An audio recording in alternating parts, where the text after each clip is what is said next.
Өзге ғаламшарлықтар бұндай емес, бұл өтірік. Басқалар ойлайды, өзге ғаламшарлықтар ұшатын тарелкамен жүретін көздері қара тіршілік иелері деп. Бірақ шын мәнінде, егер өзге ғаламшарлықтар болса, олар мүлдем басқаша болар еді.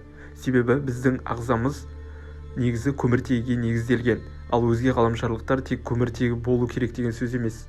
Мен бар деп те айта алмаймын. Себебі, яғни көміртегіге негізделген тіршілік иелерінде, яғни біздерде газ алмасу деген болады. Біз оттегіні сіңіріп, көмірқышқыл газын бөлеміз. Ал басқаша тіршілік иелері болса, олар басқа газ түрін сіңіріп, қатты заттарды шығару мүмкін. Сондай қызықта болуы мүмкін. Бірақ көміртегіден басқа элементке негізделген күрделі құрылымды тіршілік иесі бар деп мен айта алмаймын. Себебі көміртегі көп байланыс жүргізе алады, жүзеге асыра алады, яғни. Сондықтан оның байланысы өте көп болғандықтан шыға береді байланыстар. Әртүрлі шығара беруге болады. Сол көміртегіге байланысты, әсіресе көміртегіге байланысты химияның бөлек бағыты шықты.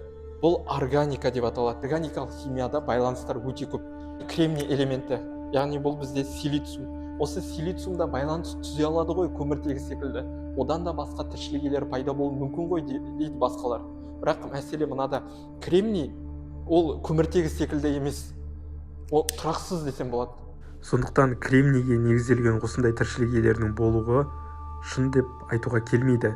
Себебі мұндай күрделі құрылымды ол элементтер құралмайды деп айтсақ болады. Пайда болмайды. NH3 аммиактық өмір болуы мүмкін дейді. H4 метандық өмір болуы мүмкін деп айтып жатырады. Яғни мысалдар келтіреді. Сондай кремнийлік өмір. Бірақ бұның барлығы бізде жетпейді көміртегіге. Сондықтан тіршілік болғасын, көміртегіге негізделген тіршілік болу керек. Ал көміртегіге негізделген тіршілік кім біз?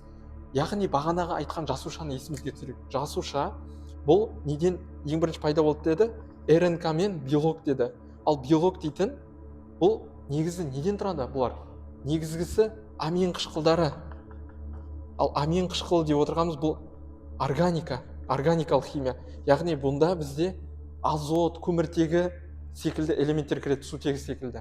Толық видео дайындап жатырмын, әлі толық шыққан жоқ, бірақ YouTube-қа салам деп шештім. Сондықтан YouTube-қа тіркелейік. YouTube Сұлтан Зинуров деген канал. Тіркеліп және қоңыраушаны басып қойсаңыздар, сіздерге хабар келу керек жаңа видео туралы.